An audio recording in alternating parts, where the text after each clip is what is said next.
భారతీయ పురాణాల లోతుల్లో అద్భుతమైన మన ఊహకు అందని రహస్యాలు ఎన్నో దాగి ఉన్నాయి. ఆ గూఢ రహస్యాలను బయటపెట్టడానికి నేను ఇక్కడ ఉన్నాను. సప్తర్షుల భార్యలైన అరుంధతి, అనసూయ వంటి మహాసాధ్వీమణులు పూర్వం కృత్తికలు నక్షత్ర మండలం రూపంలో ఉండేవారని శివుని అనుగ్రహంతో మానవ రూపం పొందారని మీకు తెలుసా? ఇంద్రుడు తన సింహాసనాన్ని నిస్వార్థంగా పదిలపరుచుకోవడానికి ఎన్నో త్యాగాలు చేసినప్పటికీ ఒకసారి బ్రహ్మలోకంలో ఒక చీమల వరుసను చూసి తనలాంటి ఎందరో ఇంద్రులు గతంలో వెళ్లిపోయారని తెలుసుకుని తన అహంకారాన్ని విడిచాడని మీకు తెలుసా? ఇది ఒక చిన్న కీటకం ఒక మహారాజుకు జీవిత సత్యాన్ని బోధించినట్టుంది. సూర్య భగవానుడి రథాన్ని లాగే 7 గుర్రాలు కేవలం అశ్వాలు మాత్రమే కావు. అవి వేదాల్లోని గాయత్రి, ఉష్ణిక్ వంటి 7 ముఖ్యమైన ఛందస్సులకు ప్రతీకల్ని తెలుసా?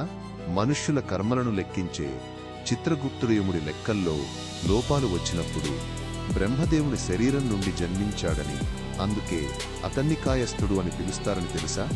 శ్రీ మహావిష్ణువు కేశవనే పేరు పొందడానికి కారణమాయన ఒకసారి తన ఒక వెంట్రుకను వదిలినప్పుడు దాని నుండి విశ్వంలోని సమస్త జీవరాశి కాలం సృష్టించబడ్డాయని పురాణాలు చెబుతాయి.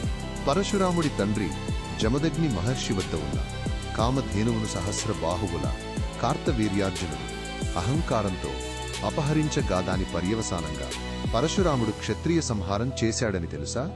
లంకాధిపతి రావణాసురుడికి ముందు పుష్పక విమానం కుబేరుడిది అని దీనిని విశ్వకర్మ నిర్మించాడని, కాని రావణుడు బలవంతంగా తన అన్న కుబేరుడి నుండి లాక్కున్నాడని మీకు తెలుసా?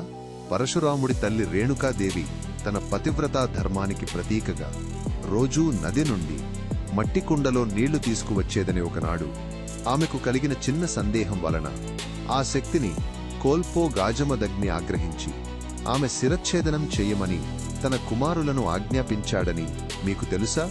భగీరథుడు గంగాదేవిని భూమికి తీసుకువస్తున్నప్పుడు ఆమె ఉద్ధృతిని చూసి కోపోద్రిక్తుడైన జహ్ను మహర్షి ఆ నదిని మొత్తం తాగేశాడని, తరువాత భగీరథుడి ప్రార్థనతో తన తొడ నుండి ఆమెను తిరిగి విడిచిపెట్టాడని, అందుకే గంగాదేవికి జాహ్నవి అని పేరు వచ్చిందని మీకు తెలుసా? మత్స్యావతారంలో శ్రీ మహావిష్ణువు కేవలం ప్రళయం నుండి మనువును రక్షించడమే కాకుండా హైగ్రీవుడు దొంగిలించిన వేదాలను తిరిగి తెచ్చి సృష్టికి మూలమైన జ్ఞానాన్ని పునరుద్ధరించాడని తెలుసా? ఈ కథలు కాలంతో పాటు మరుగున పడిన వజ్రాల గనుల లాంటివి, వాటిని తవ్వితీసినప్పుడే అసలు విలువ తెలుస్తుంది. ఈ అద్భుతమైన రహస్యాల గురించి మరింత లోతుగా తెలుసుకోవడానికి మీరు తప్పకుండా మా ఛానల్ని సబ్స్క్రైబ్ చేయండి.